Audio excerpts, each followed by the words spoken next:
Oke, Assalamualaikum warahmatullahi wabarakatuh. Selamat sore teman-teman semua, sehat ya? Sehat, Pak. Oke. Alhamdulillah, Pak. Oke, hari ini kita akan membahas mengenai janji saya minggu lalu, mengenai failure analysis, di mana kita akan saya akan menjelaskan mengenai Soderbergh, Goodman, dan Modified Goodman.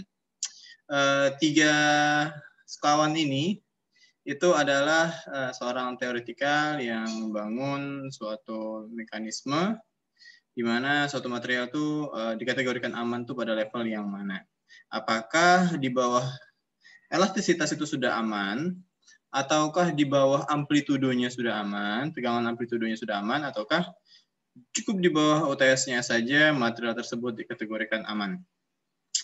Oke, kita langsung saja share screen.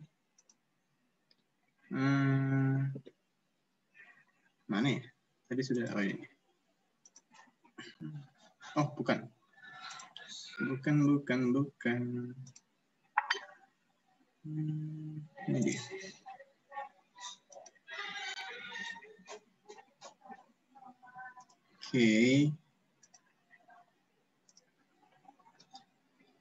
Oke. Nah, jadi saya ambil langsung saja. Ini teman-teman boleh makan minum terserah sambil dengerin. Terus, kecil dong. Oke, thank you. Ini adalah desain poros dengan kelelahan pembebanan. Jadi suatu poros di mana dia mengalami kelelahan akibat pembebanan secara siklus, secara continuous. And ini adalah metode dengan menggunakan modified Goodman. Ini adalah salah satu contoh yang paling sering akan kalian temukan di mana suatu poros dengan kondisi sebagai berikut ya.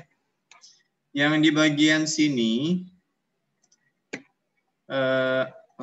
saya belum pasang coret-coretan saya.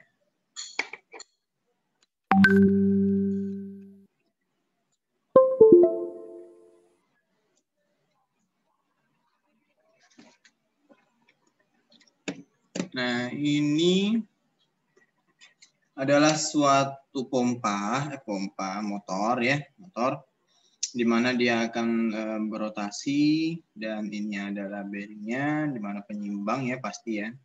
Ini ada shaft. Ini adalah salah satu uji fatigue ya, bukan ya ini uji fatigue, di mana ini adalah satu motor berotasi, dan di sini adalah spesimennya ya, warnanya merah, ini adalah spesimennya. Sedikit berbeda dengan material uji tarik. Kalau uji tarik kan dia lurus ya, seret gitu. Sedangkan kalau misalnya uji fatigue dia ini dia. Gitu. Oke ya, set material nanti di grab di sini. Uji fatigue. Nah, di uji fatigue ini akan diberikan pembebanan atau ditarik ke bawah dengan pembebanan tertentu sampai dengan benda tersebut patah, dan ini akan terus berotasi ya. Dengan menggunakan metode apa untuk menganalisis suatu kegagalan material? Itu bisa pakai ANSYS ya. Salah satu software yang paling sering digunakan. And the next one is nggak bisa di next ternyata. Nah, ini adalah satu contoh free body diagram dinamometer inersia. Ini contoh saja. Di mana ada suatu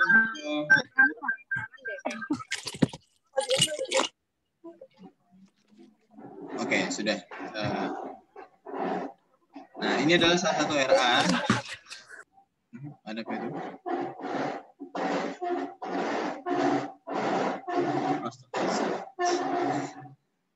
Oke, saya lanjutkan lagi. Ini adalah RA, di mana RA itu adalah reaksi bearing pada sisi A. Ada beratnya, terus kemudian W1 itu adalah berat shaftnya, berat porosnya, dan W itu adalah berat dari shaftnya sendiri, dari yang poros ini, dan kemudian ada W2 itu adalah berat roda gilanya, RB itu adalah reaksi bearing pada sisi B, satuan kilogram. Nah, Pada kondisi-kondisi ini dia memiliki jarak tertentu antara masing-masing materialnya. Ada yang 363, 241, 220, 720 dan seterusnya. Kenapa RB ini ke atas? Karena dia menyatu dengan tanah. Jadi yang tergantung itu adalah si W2 sama W1. That's why dia mengarah pembebanan ke bawah. Termasuk si porosnya. Nah, misalnya contoh soal seperti ini. Ini belum dihapus. Gimana cara menghapusnya? Clear all drawings. Nah, misalnya kita soal seperti ini. Diketahui sebuah poros IC 1095 berputar dengan variasi torsi 200 Newton per meter sampai 400 Newton per meter. Memiliki momen bending berfluktuasi yang bervariasi dari nilai minus 100 sampai dengan 300. Fluktuasi, maaf ada tambahan suara ya. Nah, fluktuasi itu ya kayak seperti ini. Jadi nilainya naik turun, tinggi regalnya rendah lagi, tinggi lagi. Ini namanya fluktuasi. Atau gini, tek ini fluktuasi. Kondisi ini namanya fluktuasi. Kemudian dan gaya tarik aksial 5 kN pada benda tersebut. Poros tersebut memiliki torsi dan momen bending dalam waktu yang sama. Tentukan faktor keamanan dari IC 1095 dengan asumsi reliability 0,99. Kita nggak pernah sampai 1, pasti 0,99 atau 0,8, hampir mendekati 1. Gunakan diagram modifikasi Goodman dengan karakteristik material SUT-nya atau tegangan ultimate-nya adalah 1260 MPa dan tegangan yield-nya adalah 813 MPa. SY ini tegangan yield ya. Terus bagaimana yang lainnya? Misalnya D1 60, D2 40, R-nya 80. Kalau misalnya persamaan Baskin, kok ada jawabannya ya? Untuk soal, ini dia. Jadi SR adalah reverse stress dengan siklus kelelahan N kurang dari 10/6 dengan dipengaruhi dua material konstan pada pembebanan SR, log A, log B, dan seterusnya. Sehingga dapatkan log 0,9 SO sama dengan log A plus 3B. Diketahui bahwa SR sama dengan SE untuk N sama dengan 10⁻⁶ atau siklusnya 10 juta kali. Dihilangkan, didapatkan B sama dengan log SE minus log 0,9 SE per 3 dan A sama dengan SE per 10/6B. Dan untuk diketahuinya, SO adalah tegangan ultimate, SR tegangan reversal, SE tegangan endurance. Pada persamaan Baskin berlaku nilai N. Oh iya nih, jawabannya mana ya?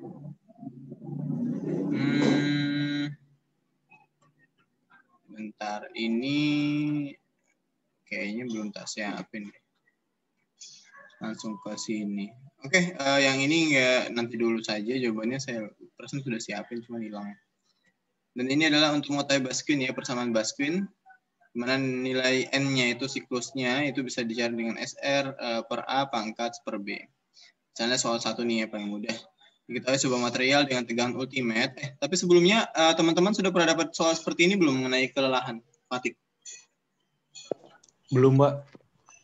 Belum. Tegangan endurance, tegangan ultimate? Belum juga, Pak. Oh, oke. Ini contoh saja ya.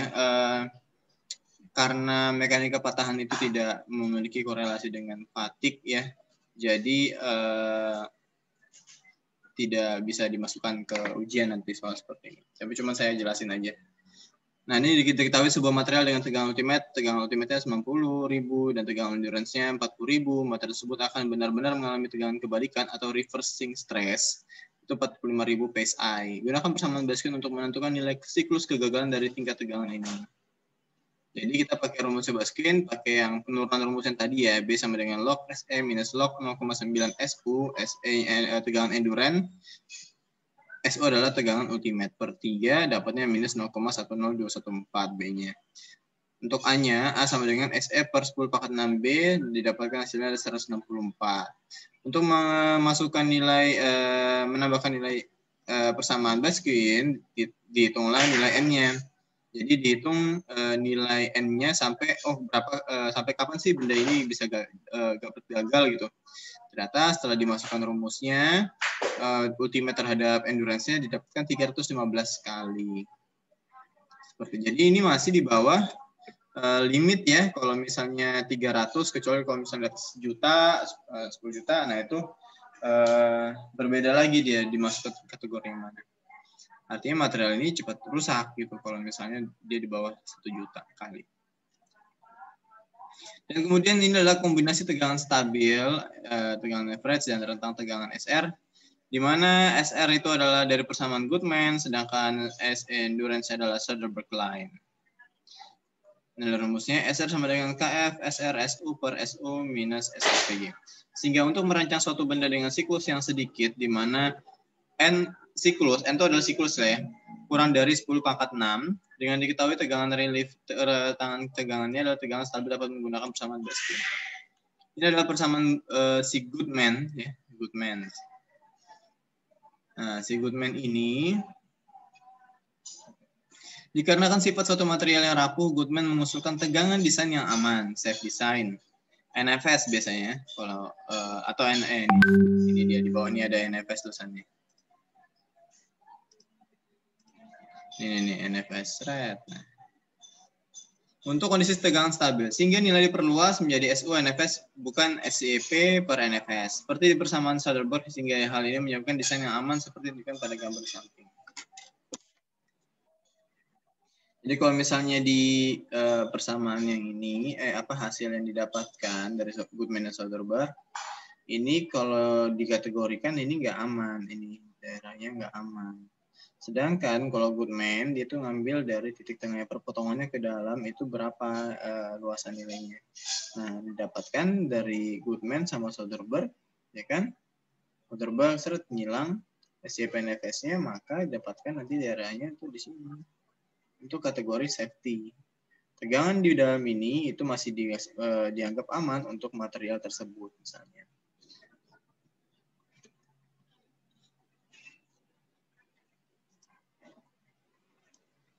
Terus kemudian,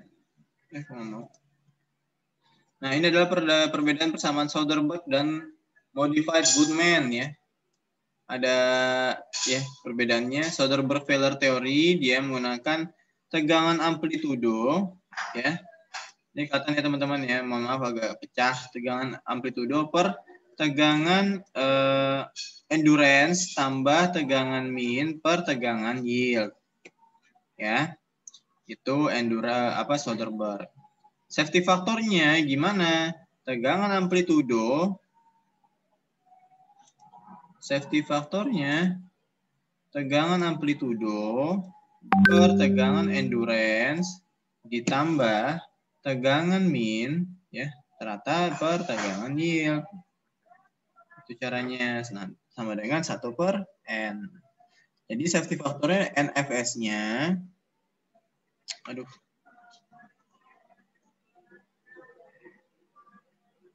adalah yang ini.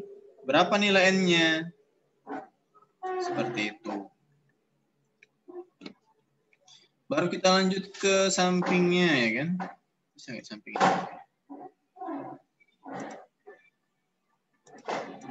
Nah, kalau Goodman itu tegangan endurance terhadap tegangan ultimate.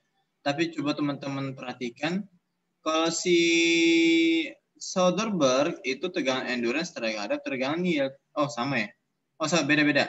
Kalau si Soderberg itu tegangan endurance itu adalah untuk sumbu X-nya, sumbu Y-nya. Sedangkan kalau misalnya sumbu X-nya itu adalah tegangan yield untuk Soderberg ya. Sedangkan kalau misalnya yang Goodman atau modified Goodman itu sumbu Y-nya tegangan endurance sama kayak Soderberg. Cuman sumbu X-nya itu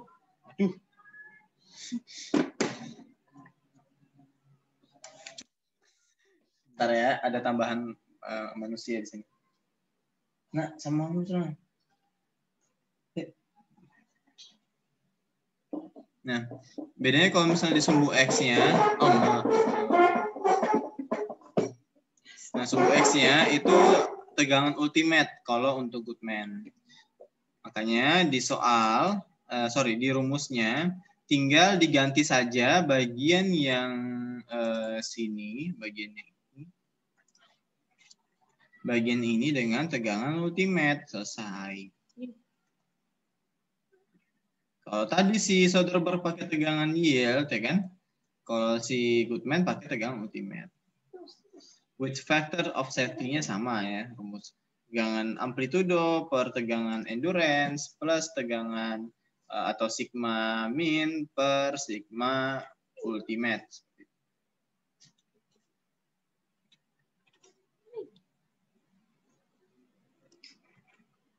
Nah, dari situ baru bisa nanti kita bersama buat perpotongannya gitu.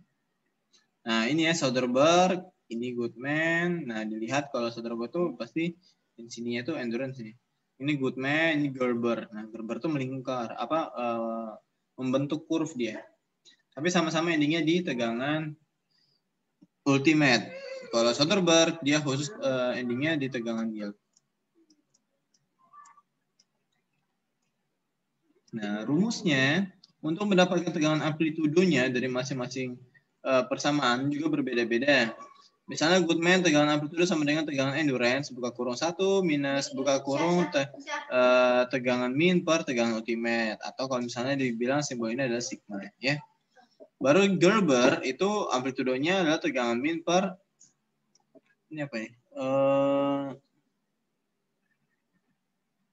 Ultimate. Oh, ultimate juga ini kalau Gerber sama ultimate. Karena ultimate Gerber sama si Goodman kan sama tujuan akhirnya. Nah, kalau misalnya yang Soderbergh ya, Soderbergh dia tegangan amplitudo sama dengan tegangan endurance buka kurung 1 minus tutup kurung tegangan min per tegangan yield. Seperti itu.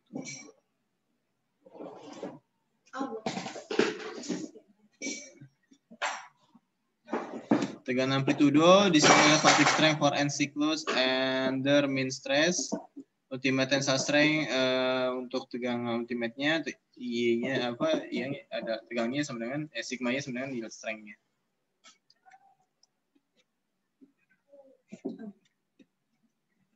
Nah, ini adalah sebuah bagian mobil soal ya. Sebuah bagian mobil berputar dan pada setiap rotasinya memiliki tegangan yang bervariasi. Mulai dari tegangan maksimum Smax sama dengan 20.000 PSI, Smin sama dengan 10.000 PSI. Karakteristik dari material tersebut memiliki tegangan ultimate SU 80.000 PSI, yield poinnya 60.000, endurance-nya 28.000. Diasumsikan bahwa K sama dengan KF sama dengan 1. Tentukan faktor safety NFS dari persamaan Soderbergh, Goodman, dan modified Goodman. So, this is the answer. Stage stress-nya itu average dulu dicari, Smax plus Smin per 2. 20.000 tambah 1.000 per 2, sama dengan 10.500. Untuk reversing stress-nya atau tegangan yang dibalikan, itu Smax minus Smin, di mana 20.000 dikurang 1.000, dapatnya adalah, oh ini salah nih ya. Smax 21.000 bagi 2, 10,5 betul. 20.000 dikurang 1.000 berapa tuh? 19 900 bagi 2. Oke.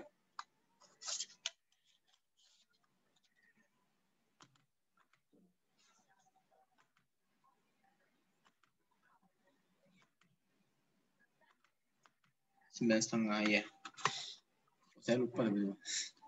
Oke, terus lagi Soderbergh equation. Itu rumusnya NFS sama dengan SYP per S average ditambah SRKF buka kurang SYP per SE.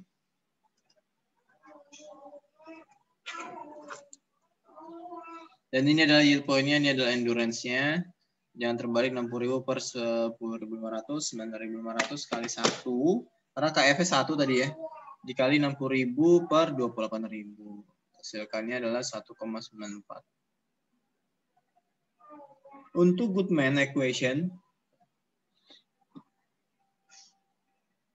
itu yang dipakai adalah sama ya, di atasnya berbeda Goodman.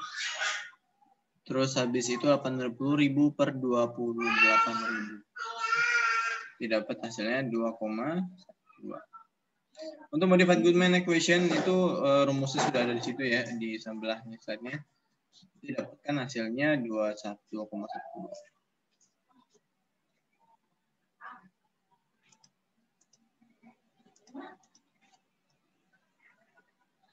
Ya, seperti itu ya. Karena ada di sini semua, rumusnya tidak susah.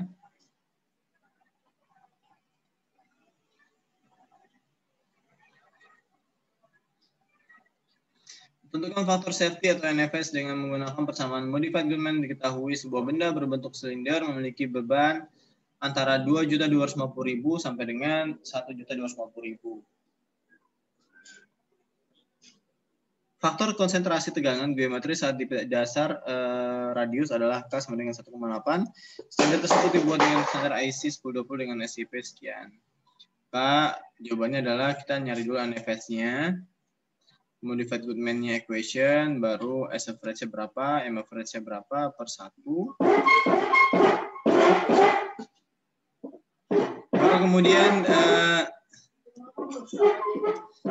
Baru kemudian di sini kita pakai, ingat rumus apa ini? Ada yang ingat nggak ya?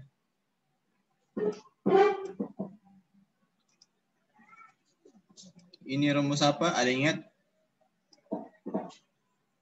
1 sama dengan BH pangkat 3 per 12. Ada yang ingat? Ini pada kemana ya?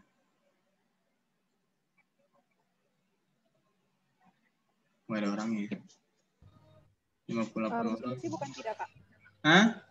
Rumus induksi. Induksi? Iya. Salah ya, Pak? Induksi mana? Ayo, MacTech. Yes, MacTech. Terus habis itu apa? Mata kuliah apa sih itu katanya? PMM, ya dulu PMM namanya. Rumus inersia, Nah, Pak. Sip. Nah, momen inersia dipakai dia untuk menghitung dari si tegangan average sama R-nya. Gitu.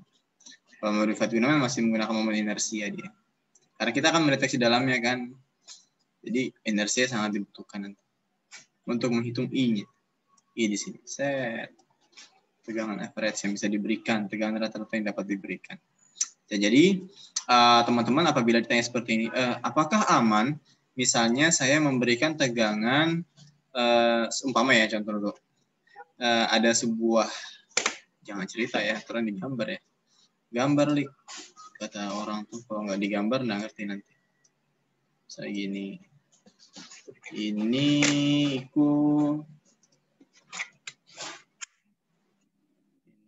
tegangan ya, ini tegangan.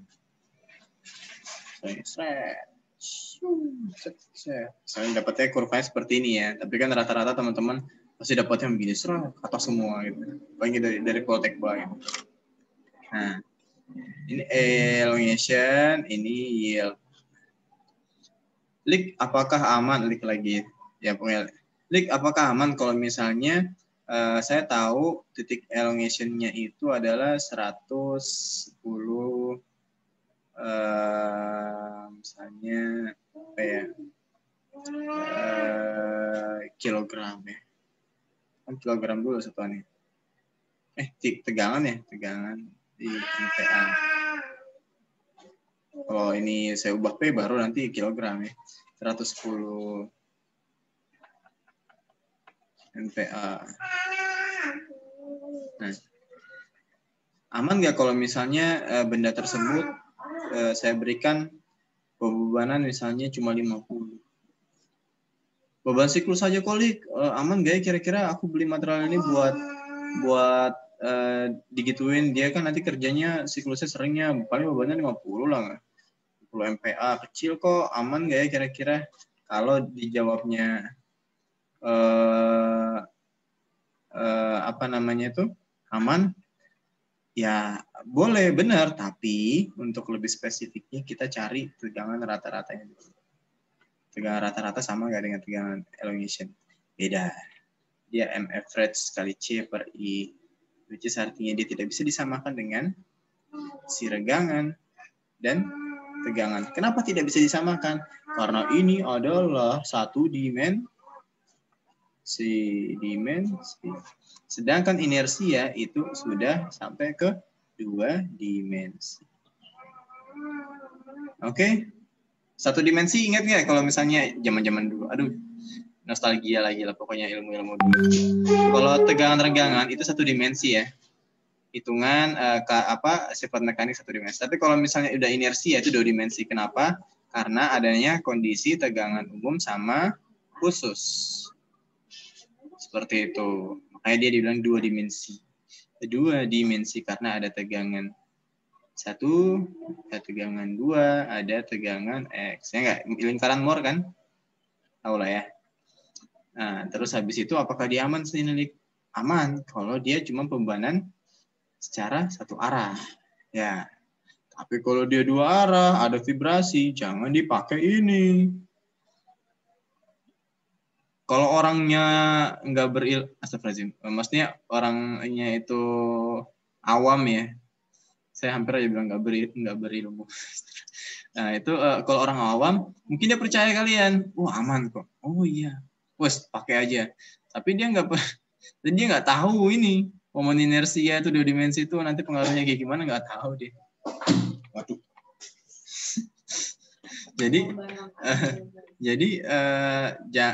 kalau misalnya sama engineering, apakah aman kalau saya kasih beban beban elongation itu 110, saya kasih beban 50, aman nggak Lik?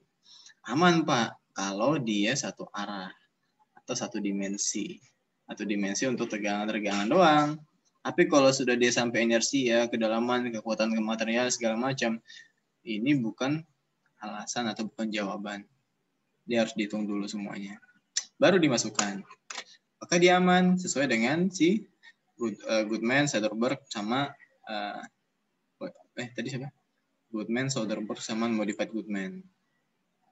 Nah, seperti itu. Oke, ya. Itu jawabannya. Tapi kalau dia ngerti juga ya wassalamualaikum lah. Itu kalau di EPC ya. Ingat di EPC ataupun di Engineering Performance Construction itu ya. Atau kamu masuk di PLN gitu. Aman nggak dengan kapasitas gini? Ya aman, hitung aja. Safety factor-nya berapa? Gitu. Apakah ini dipakai? Dipakai kalau misalnya kamu sudah masuk ke performance test. Performance test turbin, performance test pemanai pompa, gitu. Dipakai nih rumus dasar. Tapi yang mereka pakai itu malah cuma vibrasi sesuai standar nggak? Oh sudah aman ya udah checklist gitu. PLN kan gitu ya.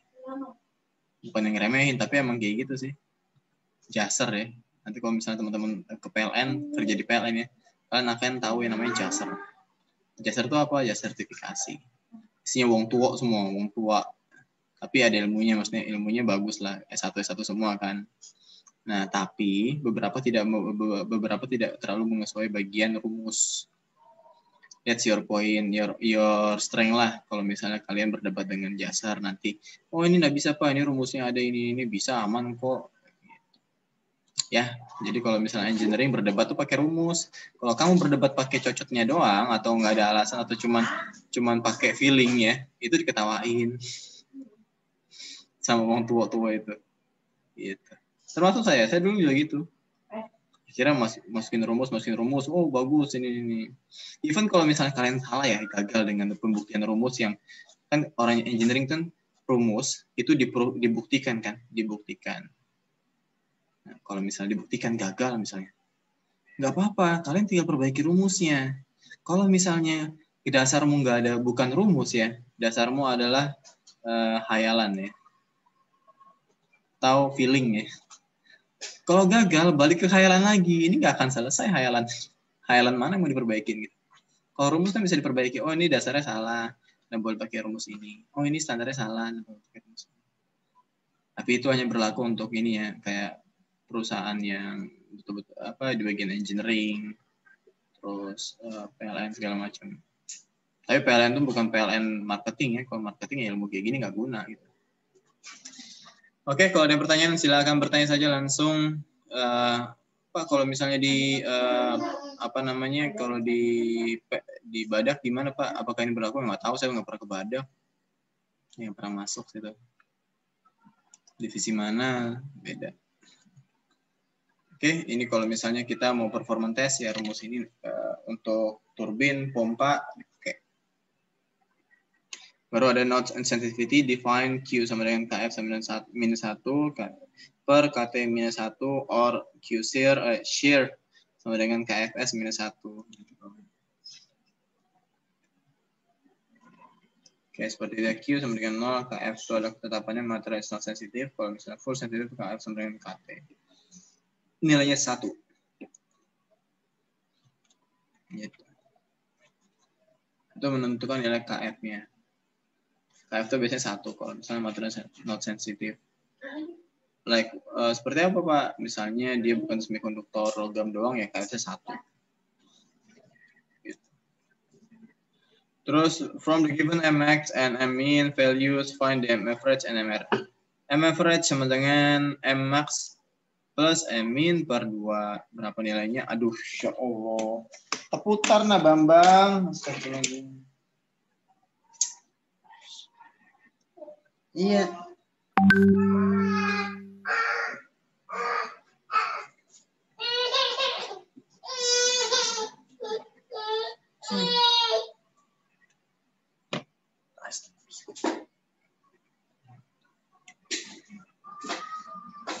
Ya, jadi seperti itu ya.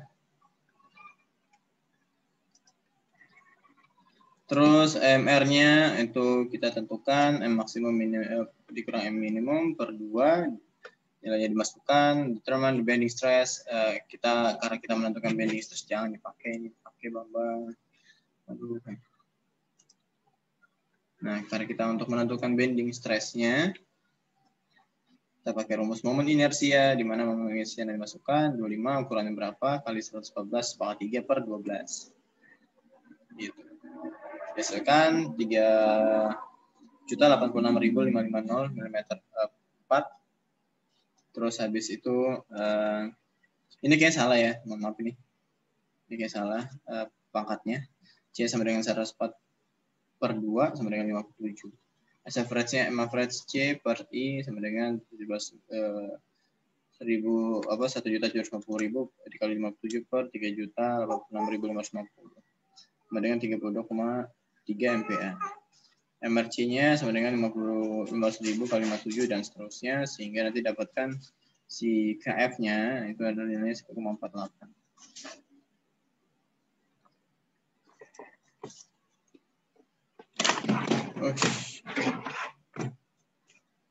Ini untuk modified Goodman equation, persamaan modified Goodman, di mana NFS untuk safety faktornya SU sama dengan S average plus SR kali KF, SU per SE, sudah dapat semua nilainya, tinggal dimasukkan. NFS 1-nya 6,7, sedangkan NFS 2-nya sama dengan 7,62. Jadi NFS-nya sama dengan 6,7 kurang atau lebih 2 kali.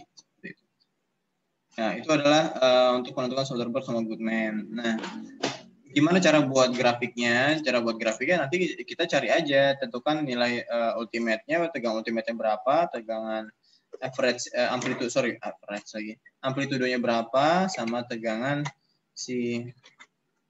nggak bisa di zoom. Nah, sama tegangan amplitudo, ini ada amplitudo sama endurance, terus kemudian kenapa? Viatul kenapa? Pengen coret-coret?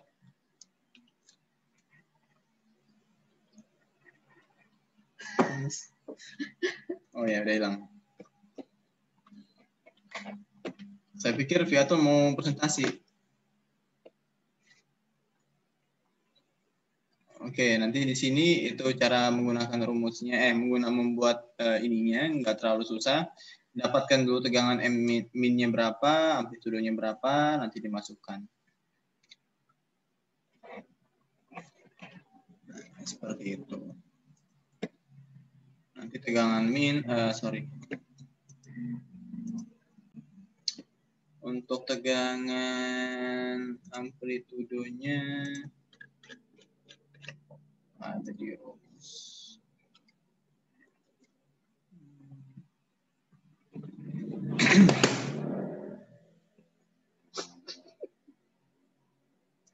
Bentar, saya nyari dulu tegangan amplitudonya.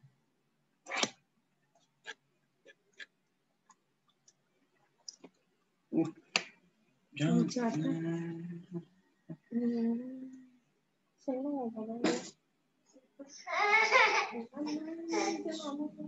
kasih coklat dulu.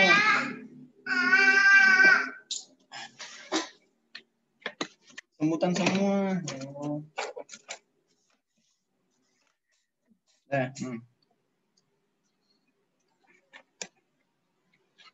Oke, jadi menentukan Soderberg Goodman ya, kurang lebih seperti itu. Baru untuk yang sebentar saya nyarikan bentukan SF, SA apa amplitudo dengan amplitudonya, terus habis itu yang lain di mana ya? Sebenarnya saya udah punya. Nah ini dia.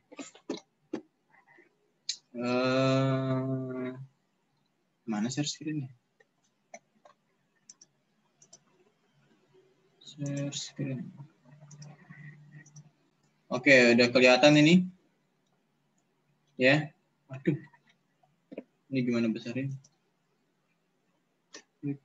Apa itu warna? Oke. Ini untuk tegangan amplitudo sama dengan tegangan maksimumnya. Kan nanti dapat grafiknya kan kalau teman-teman lihat di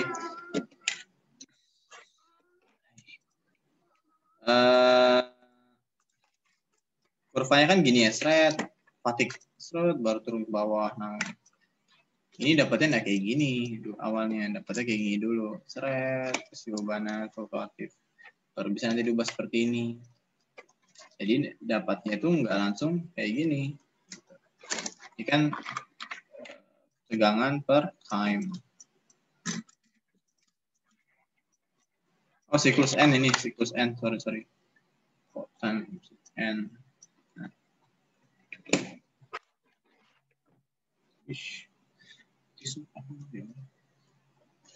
Nah, gitu ya. Ada N-nya, siklus.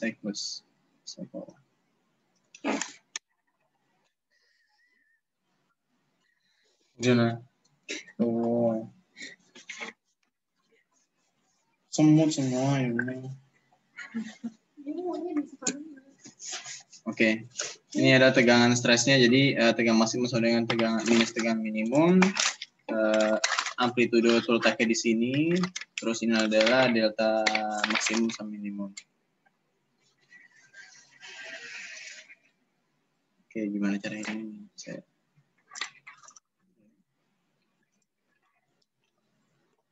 Oke, kita lanjut untuk fluctuating ya. Jadi untuk dapat tegangan amplitudonya, ini tegangan amplitudo ya, itu tegangan maksimum dikurangi tegangan minimum. Bukan dari kurva tegangan tegangan tarik ya, salah kalau misalnya ambil situ. Jadi ngambilnya dari hasil nilai seperti ini. Amplitudo sebenarnya tegangan maksimum dikurangi tegangan minimum per 2. Sedangkan untuk min stressnya tegangan maksimum plus tegangan minimum per 2. Tegangan minimum sama dengan 0, tegangan amplitudo sama tegangan M sama dengan tegangan maksimum per 2. Seperti itu. Ultimate ya pasti udah tahu lah ya nilainya berapa tuh dari materi ya pastinya. Finite life dikurang dari 10 pangkat 3, infinite life atau kalau misalnya materialnya masuk dari siklusnya kurang dari 10.000 artinya material tersebut udah mau rusak dalam waktu berapa tahun misalnya. Siklus ya infinity ya hampir masuk infinity tapi bisa terjadi kapanpun ya.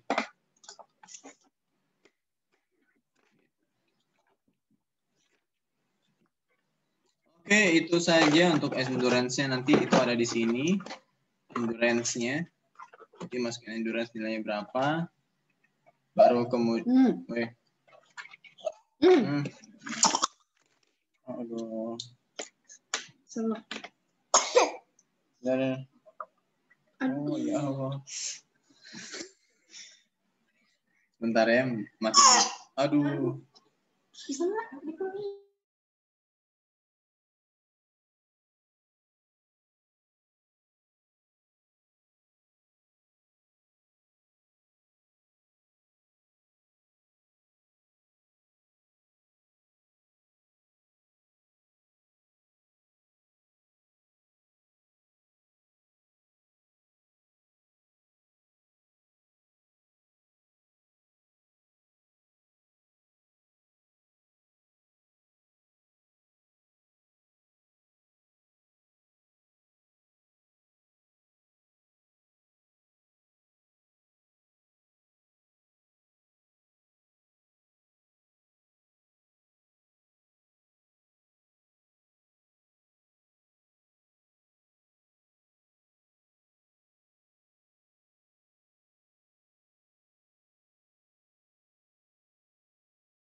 Oke, baik, ada sedikit tambahan masalah sebentar. Saya mau beresin sambil teman-teman melihat ini ya.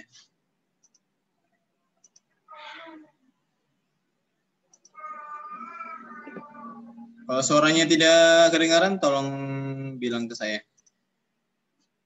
At some point, the material... We know that when we apply loads to an object, like this bracket... Suaranya sudah masuk? Masuk, Pak. Masuk, Pak. Oke, terima kasih. If we keep increasing the magnitude of the load, at some point, the material will fail. But how can we predict when static failure will occur?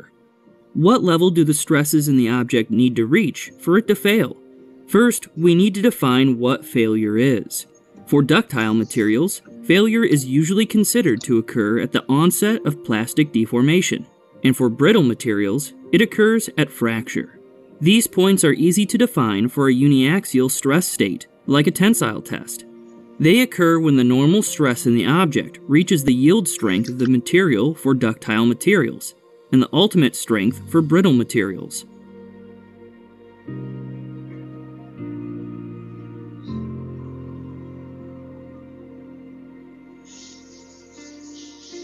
But for a more complex case of triaxial stress, predicting failure is much less straightforward. In fact, it's so difficult to predict that we don't have one universally applicable method. Instead, we have to predict failure by selecting the most suitable one of a range of different failure theories, each of which we know works relatively well under certain circumstances, based on experimentation. Because they fail in fundamentally different ways, failure theories which apply for ductile materials usually aren't applicable for brittle materials, and vice versa. So what does a failure theory do? It's quite simple. It allows us to predict failure of a material by comparing the stress state in the object we are assessing with material properties that are easy to determine, like the yield or ultimate strengths of the material that we can obtain by performing a uniaxial test. The stress state at a point can be described using the three principal stresses. So most failure theories are defined as a function of the principal stresses and the material strength. Probably the simplest failure theory is to say that failure occurs when the maximum or minimum principal stresses reach the yield or ultimate strengths of the material. This is called maximum principal stress theory, or Rankine theory. Although it's simple to apply, it's not actually a great failure theory, particularly for ductile materials, for reasons I'll explain later. Let's look at some better failure theories for ductile materials. Any good failure theory needs to be consistent with experimental observations we can make about how materials fail. There is one key observation that failure theories for ductile materials need to capture, which is the fact that hydrostatic stresses do not cause yielding in ductile materials. Let me explain. A general triaxial stress state, like the one shown here, can be decomposed into stresses which cause a change in volume, and stresses which cause shape distortion.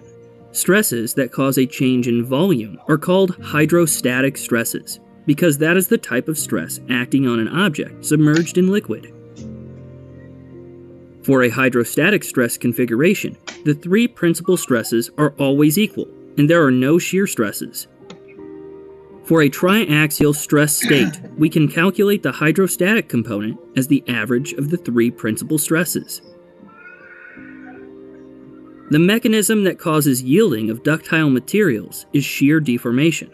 Since there are no shear stresses for a state of hydrostatic stress, this component can be very large and still not contribute to yielding. Yielding is only caused by the stresses which cause shape distortion. These are called deviatoric stresses. The deviatoric component is calculated by subtracting the hydrostatic component from each of the principal stresses. The hydrostatic and deviatoric components can be expressed in matrix form, like this. Here we have described the stress state using the principal stresses, but we could also describe it for an arbitrary orientation of the stress element.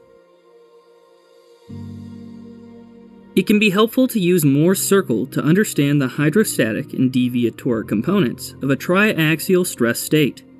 For a hydrostatic stress configuration, there are no shear stresses, and so Moore's circle reduces to a single point, equal to the average of the three principal stresses. Shifting Moore's circle horizontally represents an increase in the hydrostatic component. And increasing the radius of Moore's circle without changing the average stress represents an increase in the deviatoric component. Since failure of ductile materials only depends on the deviatoric component, a good failure theory for ductile materials should produce the same result regardless of where Moore's circle is located on the horizontal axis. This explains why maximum principal stress theory is not a good failure theory for ductile materials. It isn't consistent with the observation that yielding is independent of hydrostatic stress. Two failure theories which are consistent with this observation are the Tresca and von Mises failure criteria. These are the two most commonly used failure theories for ductile materials. Let's start with the Tresca failure criterion, which is also called the maximum shear stress theory.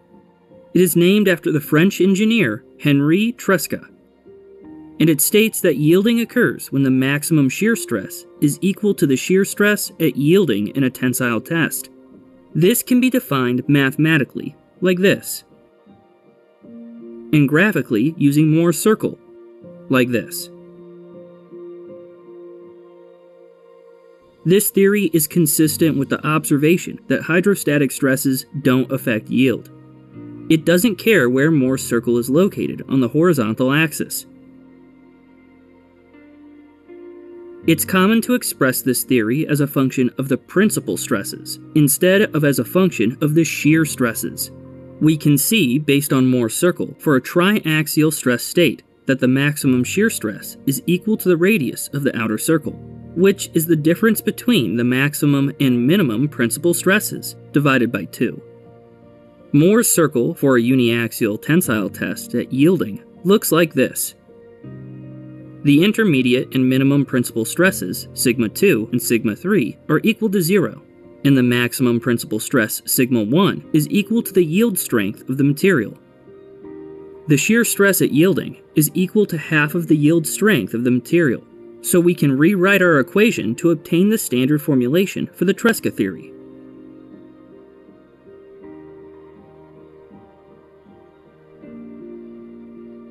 Let's look at the von Mises failure criterion next, which is also called the maximum distortion energy theory. It was initially developed by the Austrian scientist Richard von Mises, but a number of others were involved in refining it, so it is sometimes called the Maxwell-Huber-Henke-von Mises theory. It states that yielding occurs when the maximum distortion energy in a material is equal to the distortion energy at yielding in a uniaxial tensile test. So what is the distortion energy? It is essentially the portion of strain energy in a stressed element corresponding to the effect of the deviatoric stresses. The distortion energy per unit volume can be calculated from the principal stresses using this equation. We know that at yielding during a tensile test, the maximum principal stress is equal to the yield strength of the material, and the two other principal stresses are equal to 0. So we can calculate the distortion energy at yielding in a tensile test by plugging in the appropriate principal stress values. And by equating the distortion energy at yielding with the general equation for a triaxial stress state and rearranging a bit, we get an equation that defines the von Mises failure criterion. Again, we can see that this theory considers the difference between principal stresses and so is independent of the hydrostatic stress.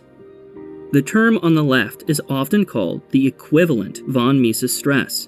If it is larger than the yield strength of the material, yielding is predicted to have occurred. The equivalent von Mises stress is a common output from stress analysis performed using the finite element method. Contour plots are typically generated to show the distribution of the von Mises equivalent stress within a component, as these allow areas at risk of yielding to be identified. When comparing failure theories, it can be useful to plot their yield surfaces. A yield surface is the representation of a failure theory in the principal stress space, which sounds more complicated than it actually is. To keep things simple, let's start by considering a plane stress case, where one of the three principal stresses is equal to 0. By convention, principal stresses are ordered from largest to smallest, like this. But since we don't know yet how the stresses will be ordered, I'll refer to them as sigma A, sigma B, and sigma C instead. We'll say that sigma C is equal to 0, and so the two axes of our yield surface graph correspond to the two non-zero principal stresses, sigma A and sigma B. The yield surface for the maximum principal stress theory is easy to plot. It says that yielding begins when either of these principal stresses is equal to the yield strength of the material, so it looks like this. Yielding is considered to have occurred when the stress state reaches this line. Next, let's plot the yield surface for the Tresca theory.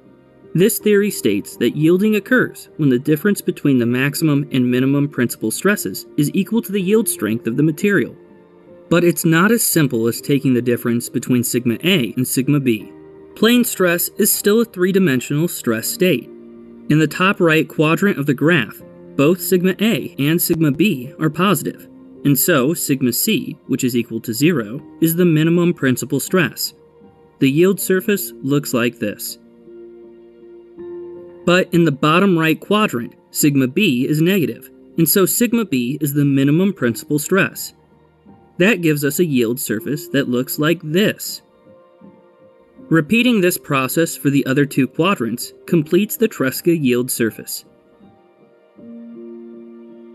Von Mises yield theory for plane stress conditions is defined using this equation when expressed in terms of the principal stresses.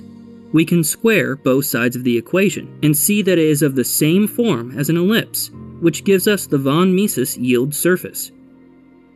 Let's plot some experimental data for tests performed on ductile materials and see how each of these theories compares. It's clear that the maximum principal stress theory has large areas where its use is potentially unsafe. So let's get rid of it and compare Tresca and von Mises. Both agree well with experimental observations, although von Mises agrees slightly better. The Tresca yield surface lies entirely inside the von Mises surface, meaning that Tresca is more conservative. If we assume that the principal stresses will increase in proportion to one another as a load is applied, and so the stress paths are straight lines, the difference between the Tresca and von Mises theories is largest for these three configurations. The maximum difference between the two theories can be calculated to be 15.5%. Von Mises is usually preferred to Tresca because it agrees better with experimental data, but Tresca is sometimes used because it is easier to apply and it is more conservative. So far, we have looked at a plane stress case, with sigma C equal to 0, but for a general three-dimensional stress state, sigma C will be non-zero. We know that the Tresca and von Mises yield surfaces aren't affected by hydrostatic stresses, and so to obtain the yield surfaces in 3 dimensions, we just need to extend the plane stress yield surfaces along the hydrostatic axis.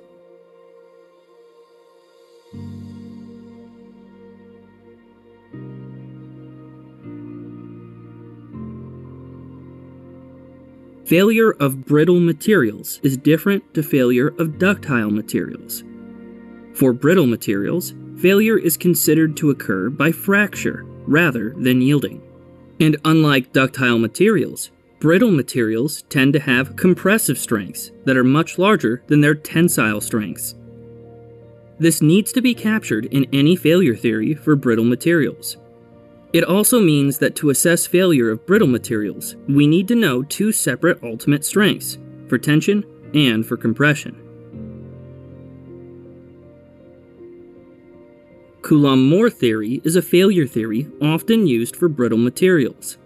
Unlike the theories we have seen for ductile materials, it considers failure to be sensitive to hydrostatic stresses, and captures the difference between tensile and compressive ultimate strengths. The easiest way to define this theory is using Moore's circle. We start by drawing the Moore's circles corresponding to failure in the uniaxial tensile and compressive tests. By drawing lines tangent to both circles, we create a failure envelope. Coulomb-Moore theory states that a material will fail for a stress state with a Moore's circle that reaches this envelope. The Tresca yield criterion we saw earlier is actually a special case of the Coulomb-Moore failure theory, where we have the same material properties in tension and in compression.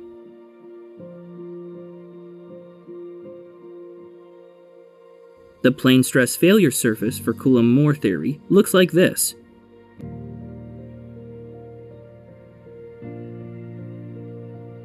As you can see, it doesn't agree particularly well with experimental data in the bottom right quadrant.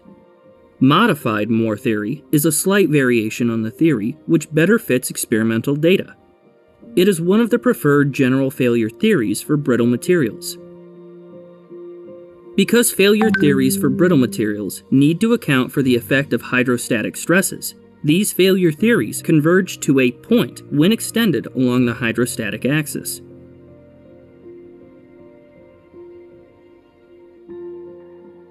And that's it for this introduction to failure theories.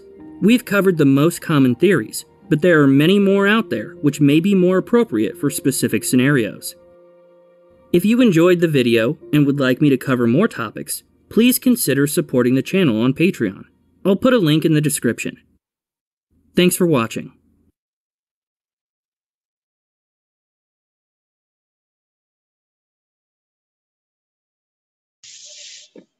Oke, siapa yang menyimak ya? Sebentar, saya...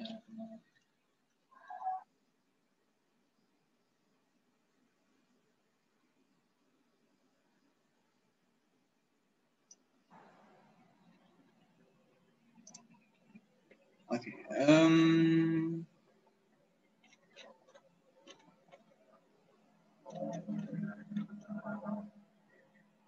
siapa yang menyimak ya? Rizky Febrianto.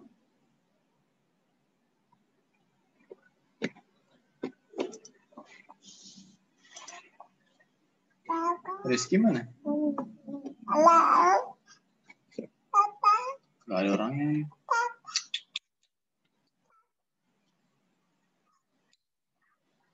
Muhammad Rizal.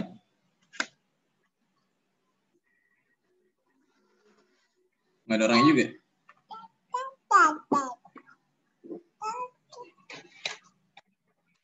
Oke, jadi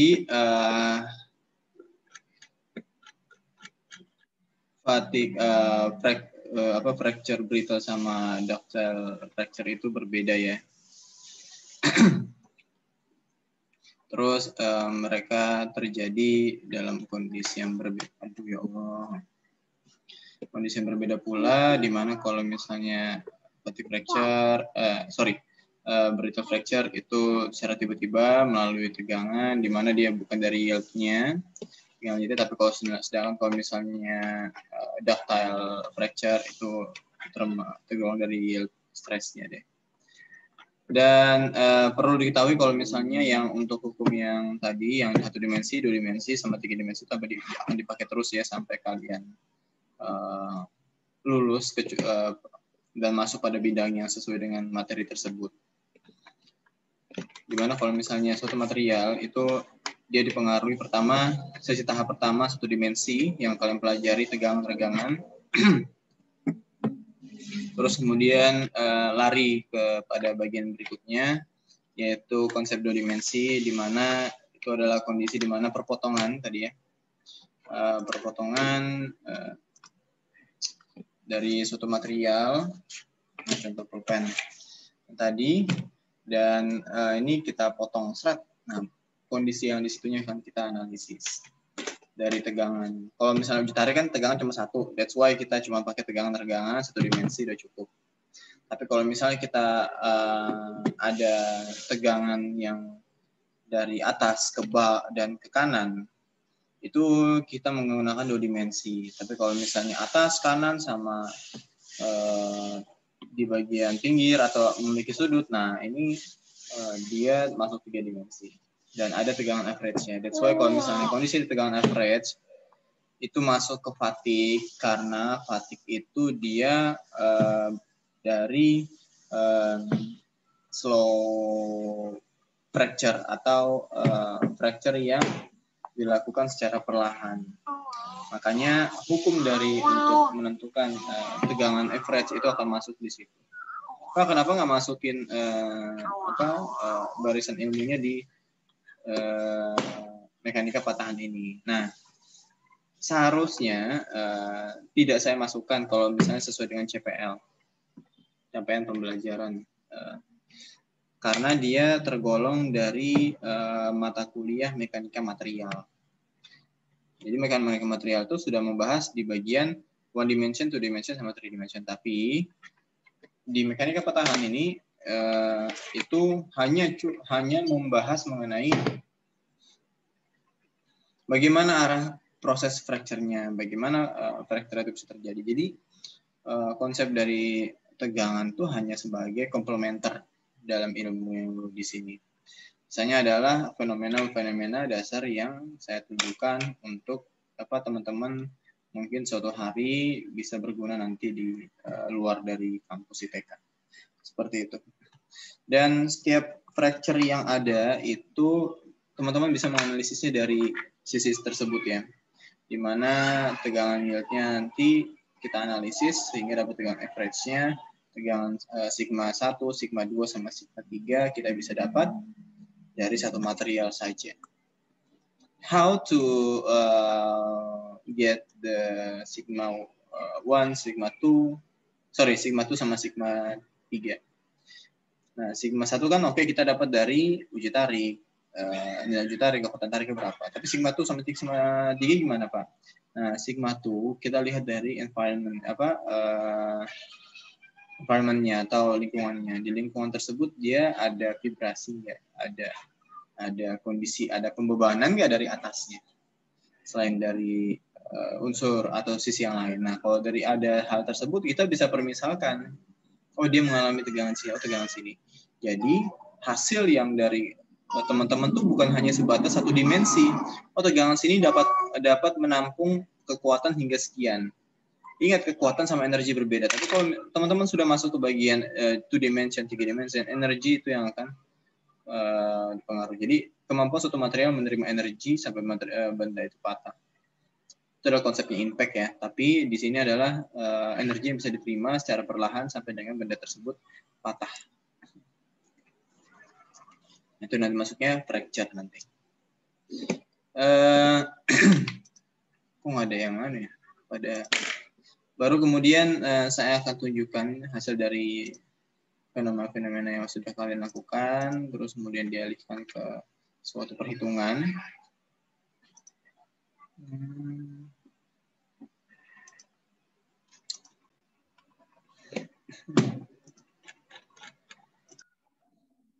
Jangan dibanting, aduh ya Allah.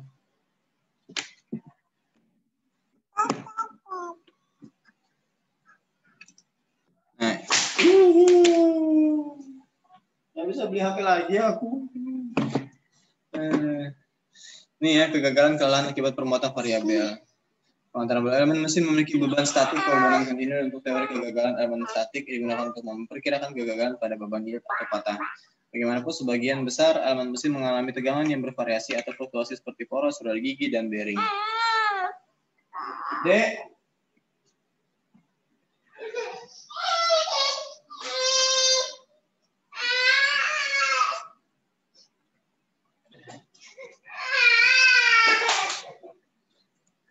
Nah, ini adalah proses patahan ya, semua tahu. Kalau misalnya yang C itu adalah tegangan tidak dapat lagi diterima material hingga akhirnya patah. Jadi ini arah gambarnya, ini terakhir tak patah. Untuk yang di bagian C. Ini adalah proses patahannya. Berbagai mikrocrack muncul bersebutir ukuran 2 sampai 5 grains akibat deformasi plastik. Progres utakan berasal dari mikrocrack menjadi macrocrack dan terus tumbuh menjadi sebuah plasenta halus. Ini bahasanya harus diperbaiki ya, bukan sebuah plasenta halus seperti permukaan patah dengan garis batas. Karena bentuknya garis-garis ya, we can call that placenta, tapi sebenarnya nggak boleh.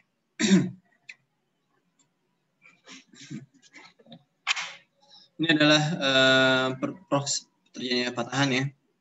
Ada patah ulat sama patah getas, di mana ada nucleation, pertumbuhan dari butir, crack growth sampai pertumbuhan sampai dia betul final failure dari kiri ke kanan. Kalau ada arahnya kita sudah tahu, oh ini arahnya awal mulanya dari sini nih, oh ini kena beban betul nggak? Nah, ini teman-teman bisa cek kayak gitu. Secara visual bisa langsung terlihat, tapi kalau misalnya susah atau susah karena ruangannya terlalu gelap ya kita bawa aja ke ruangan luar kena cahaya atau enggak disinari sama pakai lampu HP udah cukup. This is brittle fracture. Inisiasi fracture failure pada suatu material, kondisi ini di mana inisiasi crack akan muncul dan menjadi awal perambatan retak, ada lubang, taki, goresan, sudut yang tajam, dan retakan. Jadi fatigue life method ini kurang lebih ya, ada low cyclus fatigue sama high cyclus. Low cyclus dari 1000 sampai 1 juta kali, infinite life itu lebih dari 1 juta. Nah ini yang tadi digambarkan tadi sama CV. Istilah life method, metode ini menghubungkan umur kelelahan dengan jumlah regangan plastik yang terjadi selama beban berulang. Endurance limit ini baru mengenai batas kelelahan. Nah, ini yang saya pengen tunjukkan adalah ini soalnya. Tahu ini apa? Teman-teman pasti udah tahu ya, sampel uji impact. Sebuah material IC1050 dilakukan beban tarik dan sudah dilakukan machining pada permukaannya. Diketahui beban ultimate-nya 620, yield-nya 340. Estimasi nilai maksimum dari beban P untuk setiap batang tersebut seperti mereka akan membuat infinite life. Temukan statik dan faktor kelelahan dari NS dan NF untuk bar yang B, bila nilai P pembebanannya adalah 50 kN. Estimasi fatigue life pada gambar B di bawah reverse load-nya P sama dengan 150 kN, gunakan F sama dengan 0,9. So, this is the calculation untuk menentukan estimasi nilai maksimum dari beban P. Jadi, atau kondisi di mana suatu material mengalami pembebanan sebelum dia mengalami patah. Jadi maksimumnya itu dapat beban sampai berapa sih? Lebih daripada itu pasti udah patah dia. Nah, ternyata setelah dihitung, ditemukan beban maksimumnya itu adalah untuk bar A, ya, untuk bar yang A. Ingat ini bukan seperti impact, karena impact kan tidak diberikan gaya tarik dari secara horizontal ya. Kalau misalnya yang impact kan dihantam dari bawah nih, ya kan? Lawanan arahnya si notes takikannya ini enggak ditarik. Ini kalau ditarik kalau misalnya tanpa adanya taki. Nah, sedangkan kalau misalnya P maksimumnya untuk yang material A itu ternyata sampai 135.187,5 Newton. Pembebanan maksimumnya lebih daripada maksimum itu ya rusak dia. Dan terus kemudian apakah pembebanan maksimum itu sudah mengalami elastisitas? Ya sudah pasti. Kurang lebih kalau misalnya pembebanan maksimum itu adalah kondisi di mana suatu material itu sudah mengalami peregangan ya, sudah melewati namanya yield point. Yield point, pembebanan yieldnya. Kalau Pmax yang untuk si bar B itu cuma 637,67 karena dia ada takikan. Jadi pembebanan kecil aja sudah bisa menghancurkan atau membuat material tersebut putus. Berdasarkan hasil sebelumnya diketahui bahwa beban batang B lebih sedikit daripada batang A, ditanyakan NS dan NF. Sehingga NF-nya sama dengan 1,28. Safety faktornya 1,28. It is high or low. Ini harus dibawa ke tabel dulu. Baru dilihat kalau 1,8. Kalau tidak salah, ini masuk yang low. Nah, baru kemudian if we calculate the fatigue factor of safety with P, dia masuk N-nya sama dengan atau 1980 siklus ya, artinya di bawah dari bukan infinite ya, finite seperti itu. Karena dia antara 1000 sampai 1 juta kali. Nah, seperti itulah kondisi fatigue yang bisa teman-teman hitung nanti kurang lebih. Dan ada beberapa pelajaran yang mungkin teman-teman bisa ambil nanti untuk TA ya. Kalau misalnya analisis patahan ya kita harus mengkolaborasikannya dengan apa yang sudah teman-teman ambil di PMM, momen inersia segala macam perhitungannya, tegangan average, bukan lagi tegangan yield, elastis, UTS ya, tapi udah sampai average, amplitude, average sama amplitudo gitu. Apakah aman atau tidak dengan menggunakan 3 persamaan Soderberg, Goodman sama modified Soderberg, modified Goodman sama siapa lagi lupa. Ya, itulah ya. Mana tadi? Basquin, ya. Soderberg, Goodman, Gerber. Ada juga persamaan Basquin. Jadi 3 persamaan itu. Ya, untuk menentukan material tersebut, oh masih aman nih. Tidak mungkin terjadi patahan gitu. Oke.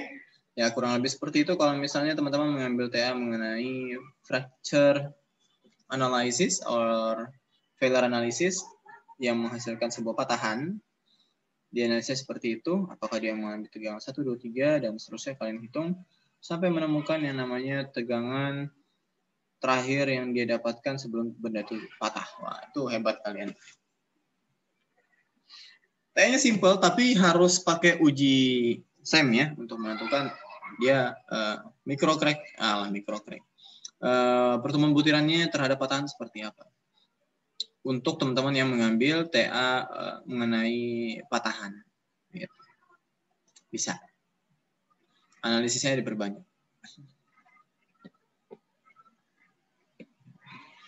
Tapi jangan sengaja dipatahkan ya. Misalnya punya bearing apa kalian patahin gitu. Kalian patahin, nggak bisa dipatahin lagi gitu, dipotong pakai gergaji mesin. Wah, nggak boleh. Percuma, karena gergaji mesin kan menimbulkan panasnya tersebut akan mengubah struktur mikro pada permukaan patahannya dan akan nggak bisa dianalisis karena ukuran butiran pasti kecil. Nah, gitu. Oke, itu saja untuk hari ini. Ada pertanyaan? Ada PR? Enggak ada, Pak. Sepertinya tidak ada, Pak. Tidak ada, Pak. Nggak ada ya. Oke deh. Minggu depan kita akan bahas mengenai oh, satu lagi. Standar ASTM-nya untuk fatigue ya, ada 2. Bisa dicatat ya. ASTM E466 sama ASTM E468. Itu untuk fatigue. Fatigue spesimen, bukan pengujian fatigue-nya, tapi fatigue spesimen. Bapak, Ya. saya mau bertanya boleh Kak, Pak? Ya, langsung aja. Saya Fahma, Pak.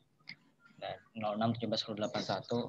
Ya, yang tadi yang Bapak bilang ini yang safety factor-nya ini safety factor terhadap ini Kak, Pak, produk yang kelelahan ini Kak, Pak. Iya, berapa siklus keberapa dia akan masih aman gitu. Siklus safety faktornya dia mendekati berapa nilainya, apakah aman atau tidak gitu. Oh, berarti kalau safety factor ini dia di awal sebelum pembuatan Pak ya sudah ada diperhitungkan Pak ya. Manufacturing. Pas proses manufacturing sebelum material itu dijual kan kita tes dulu kan. Tes nilai NFS-nya berapa. Tapi ada juga dari beberapa perusahaan sempat ngobrol-ngobrol sama teman, dia nggak pakai NFS, dia pakai yang lain gitu. Itu ada yang seperti itu. Intinya adalah mengetahui apakah material yang sudah ya kita mau keluarkan atau kita mau jual ini sudah sesuai dengan standar atau tidak, NFS-nya sudah sesuai dengan standar atau tidak. gitu. Sudah aman atau belum? Gitu. Kecuali kalau misalnya produknya baru mau dijual, dia harus testing dulu kelayakan materialnya udah pas belum sesuai dengan target. Kayak ada safety factor, ada perencanaan dulu. Nah, perencanaan itu dapat NFS-nya dulu. Pas di aplikasi ternyata berbeda, gimana ya? Memang pasti seperti itu. Gimana caranya? Ya otomatis kita rekayasa lagi materialnya. Ini harus diapain dan seterusnya. Gitu. NFS itu fungsinya mengurangi kerugian akibat dari pembuatan material. Atau pas pemasangan untuk mengurangi resiko kegagalan, ya kita harus pertimbangkan, kalau sudah sampai sini, ini harus diganti. Sama kayak oli lah. Kan kalau misalnya oli setiap berapa? 6.000 ya? Kalau oli motor berapa? Saya lupa. 3.000 atau 5.000. Nah, kalau misalnya melewati hal tersebut gimana? Kan ada alasan-alasannya nanti. Harus diganti segala macam. Nah, sama Kalau seperti itu. safety factor-nya itu berdasarkan pengaplikasiannya kah atau memang dari materialnya, Pak? Dari materialnya. Karena NFS itu perhitungan awal, permodelan awal. Sedangkan kalau misalnya sudah aplikasi ya berbeda lagi ceritanya. Kalau aplikasi kita pakai metode statistik. Nah, kalau misalnya berapa kali yang dari 10 sampel yang sama ternyata rata-rata memiliki siklus di atas 1.000 misalnya.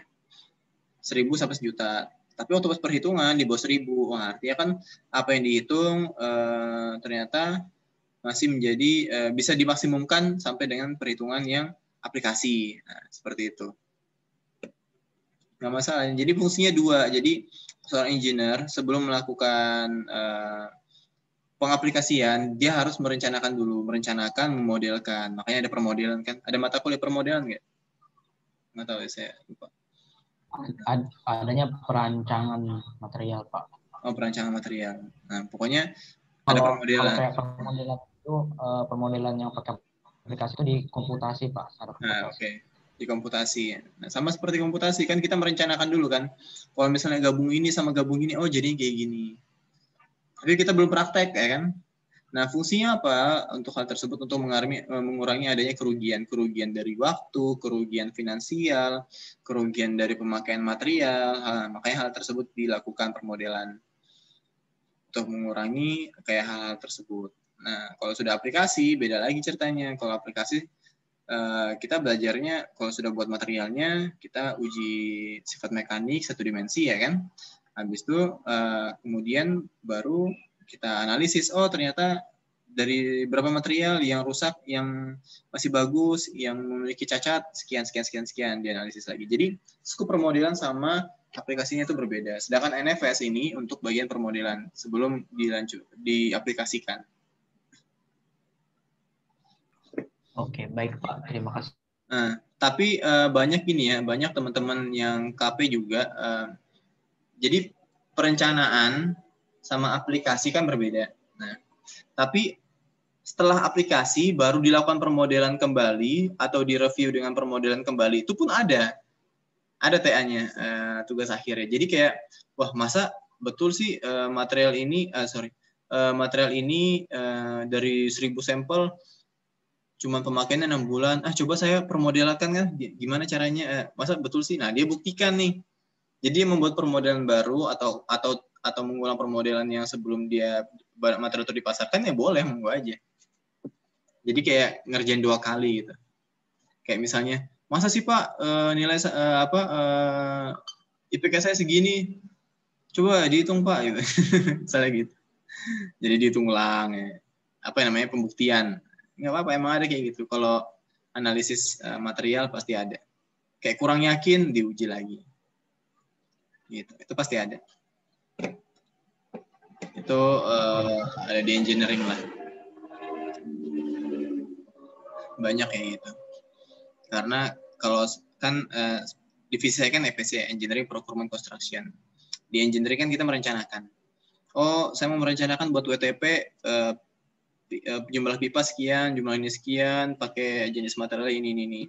Ternyata waktu pas sampai lapangan berubah nih, jumlah pipanya yang awalnya rencananya 600 jadi 1000. Kenapa?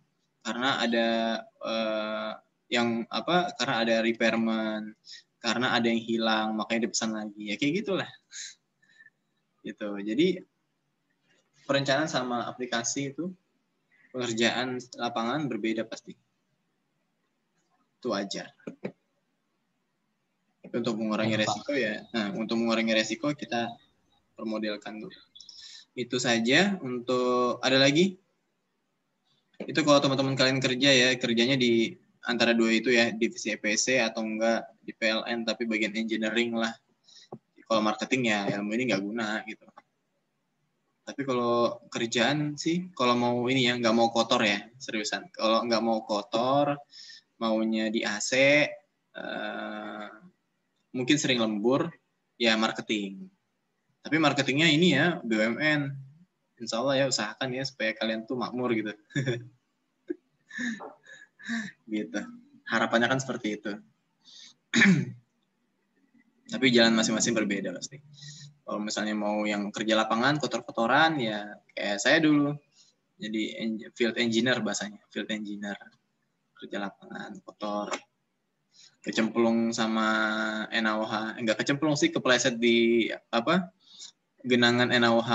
Wah, lumayan. Tapi jangan ditiru ya. Untung nggak dilaporin sama K3-nya saya. Puasa-puasa lagi. Itulah.